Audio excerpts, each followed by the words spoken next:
E aí, gente, tudo bem com vocês? Quanto tempo, né? Pois é, fiquei muito tempo sem trazer um videozinho aqui para vocês. Foram muitos acontecimentos, cenário novo, realmente houve aí uma mudança no caso de endereço, entre outras coisas. Então, realmente eu não consegui trazer nada para vocês, mas estou aqui de volta, então bora.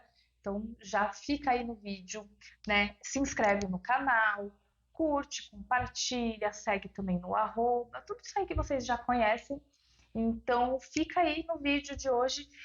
Vamos falar aí sobre o computador.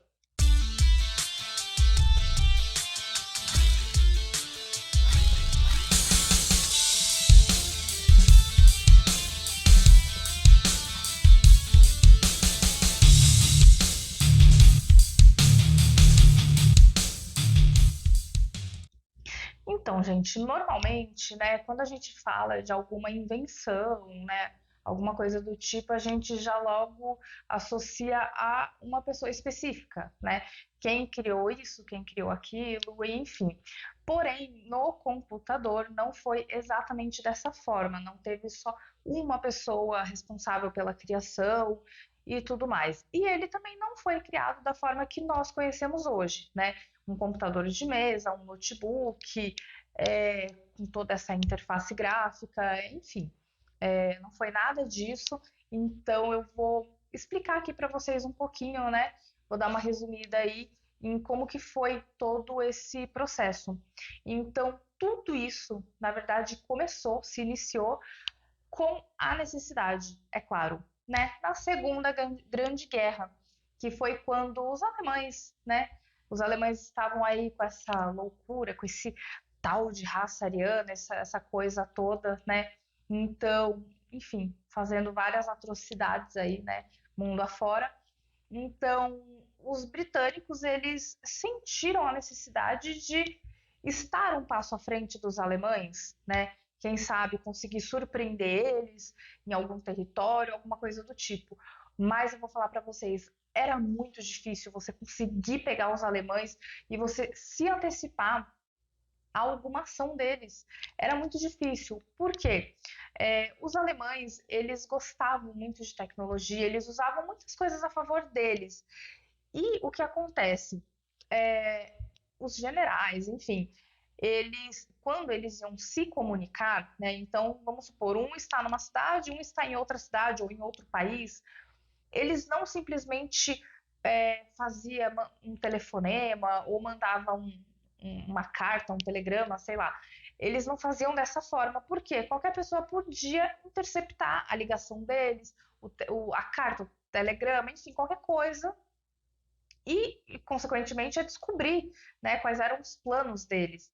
Então, o que eles faziam? Eles usavam mensagens codificadas. Então, dessa forma, por mais que alguém conseguisse interceptar os alemães, e conseguiam fazer isso, ninguém ia saber do que eles estavam falando, do que se tratava. Então, muitas pessoas poderiam até achar que eles estavam falando sobre o tempo, que era um dia chuvoso, sei lá, ou estavam falando de qualquer coisa, mas na verdade era tudo código. Então eles se comunicavam dessa forma para ninguém pegar eles, para ninguém descobrir aquilo que eles estavam tentando fazer. E realmente eles conseguiam. Dessa forma, os alemães, enfim, acho que vocês conhecem essa história, mas se vocês quiserem saber mais a fundo, deixa aí nos comentários que eu trago o vídeo para vocês sobre a Segunda Grande Guerra e sobre a Primeira também, né? Mas, enfim, com a necessidade, os britânicos pensaram: e se a gente tivesse uma máquina para poder decifrar os códigos do partido SS, né?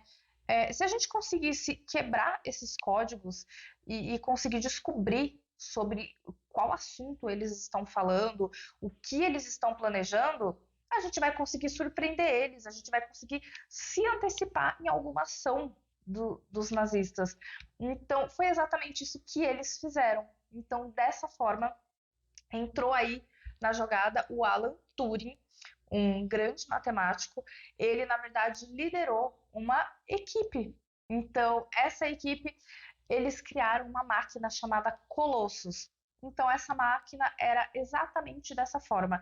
Eles decifravam códigos nazistas, consequentemente, decifravam as mensagens e conseguiam, né, o exército britânico conseguia se antecipar às ações dos alemães. Mas assim também, né? Não foi uma coisa que criaram do dia para noite, não foi logo na primeira, segunda, terceira tentativa que, pum, ai, pronto, tá aqui a Colossus, tá tudo pronto, tá tudo feito, vamos lá pegar os alemães. Não. Isso aí levou muito tempo. Os alemães, né? Enfim, atacaram muitos lugares, bombardearam muitos lugares, enfim, fizeram várias atrocidades. E enquanto isso, eles estavam ali trabalhando nessa máquina. Então, é, o responsável de tudo, né, se iniciou com Alan Turing, né, que liderou essa equipe.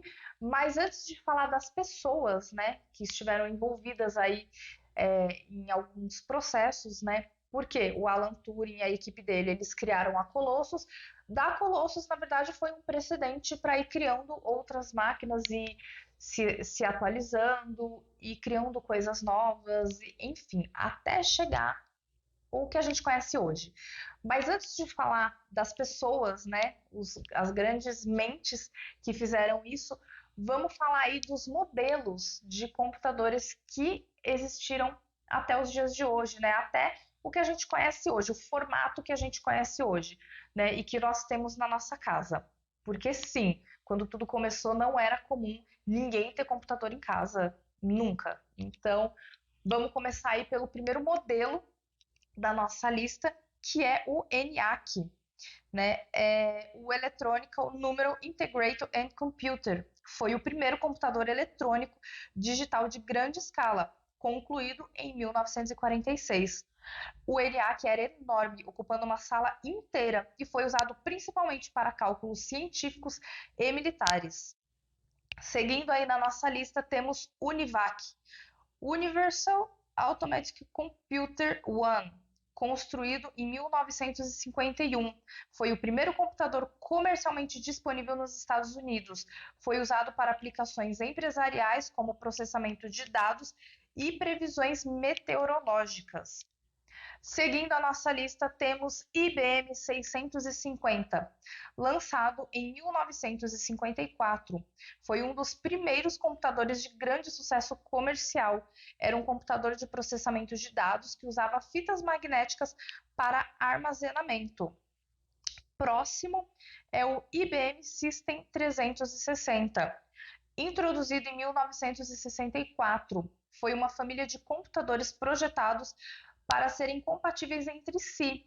Então, foi um marco importante na padronização dos computadores e teve uma grande influência também no desenvolvimento da indústria de computadores.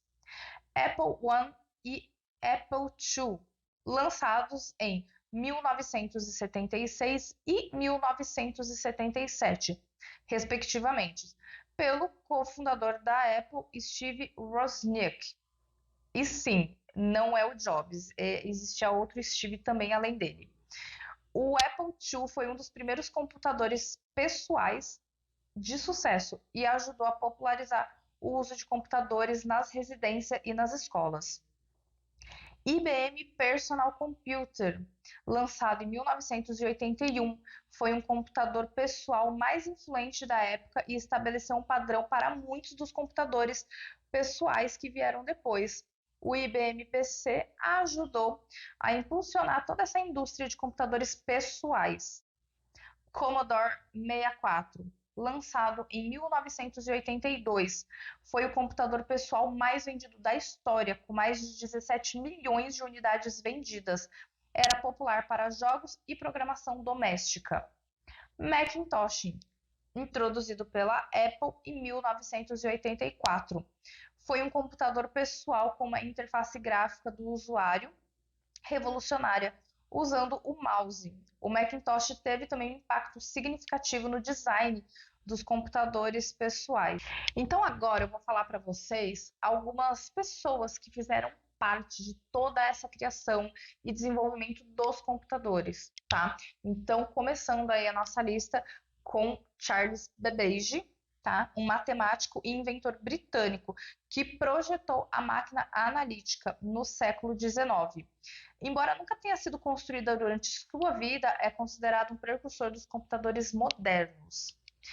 Ada Lovelace, matemática britânica que colaborou com Charles Babbage e escreveu o que é considerado o primeiro algoritmo destinado a ser processado por uma máquina, tornando-se uma das primeiras programadoras. Alan Turing, cientista britânico conhecido por seu trabalho durante a Segunda Guerra Mundial no desenvolvimento da Colossus, uma máquina de decifrar códigos nazistas. Turing também é amplamente conhecido como um pioneiro da computação teórica e da inteligência artificial.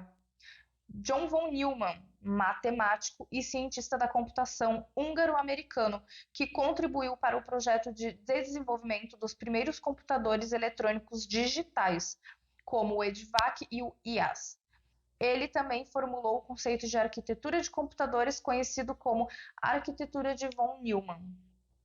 Hermann Hollerith, inventor estadunidense que desenvolveu um sistema de cartões perfurados na década de 1880, usado para processar dados e fazer cálculos. Essa tecnologia foi usada no Censo dos Estados Unidos em 1890 e foi uma das primeiras aplicações práticas em uma máquina para processamento de informações. J. Presper Actor e John McClure, engenheiros americanos que projetaram o ENIAC, Electronical Numerical Integrated and Computer, o primeiro computador eletrônico digital de grande escala. Eles também contribuíram para o desenvolvimento de outros computadores pioneiros como o UNIVAC One. E Steve Jobs e Steve Wozniak, fundadores da Apple, que desempenharam um papel fundamental na popularização dos computadores pessoais, como o lançamento da Apple One e Apple II na década de 70. Por trás de tudo isso, existem pessoas que não criaram um computador, nem nada do tipo, porém eles estão muito envolvidos com tecnologia. E eu vou citar o nome dessas pessoas para vocês agora. Então, o nosso primeiro da lista aí é o Elon Musk. Acredito que muita gente já deva ter ouvido falar dele. É o empresário e empreendedor, conhecido por seus esforços em várias áreas, incluindo carros elétricos, como Tesla, exploração espacial com a sua empresa SpaceX, energia renovável, que é a SolarCity, e neurotecnologia, que é a Neuralink. Ele é conhecido por suas visões audaciosas e inovadoras. Jeff Bezos, fundador da Amazon, uma das maiores empresas de comércio eletrônico do mundo, e ele é o ex-CEO da empresa até julho de 2021. Bezos também está envolvido na indústria espacial com a Blue Origin. Sundar Pichai, CEO da Google e da Alphabet Inc., a empresa mãe da Google. Ele desempenhou um papel fundamental no desenvolvimento dos produtos e serviços do Google, como Chrome, Android e o Google Cloud. Temos também aí Mark Zuckerberg, fundador e o CEO também do Facebook, a maior rede social do mundo. Ele liderou a expansão do Facebook, adquirindo outras plataformas populares, como o Instagram e o WhatsApp. Próximo da lista, Satya Nadella, CEO da Microsoft desde 2014. Sob a liderança de Nadella, a Microsoft passou por uma transformação significativa, focando em nuvem, inteligência artificial e serviços. Tim Cook, CEO da Apple desde 2011, sucedendo, é claro, Steve Jobs. Ele supervisionou o lançamento de novos produtos, como o iPhone X, e liderou também a empresa em direção a uma maior ênfase em serviços e experiências do usuário. Jack Ma, fundador do Alibaba Group, um gigante do comércio eletrônico na China e uma das personalidades mais ricas do mundo. É isso, gente. Então, não esquece, se inscreve aí no canal, deixa seu like, compartilha, segue também no @ que eu vou deixar aí na tela para vocês. Então, é isso. Então, a gente se vê no nosso próximo vídeo.